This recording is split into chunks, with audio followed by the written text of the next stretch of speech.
Диана Александрова, обладательница феноменального голоса с огромным диапазоном в 4 октавы.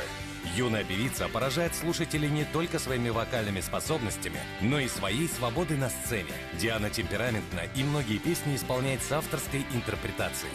Ей подвластны разные жанры. Педагоги видят в ней будущую джазовую диву. Фальшивить на сцене – вот это мой самый главный страх. Главное перед выходом не грустить, не сидеть зажатой, а быть на позитиве. Тогда все получится.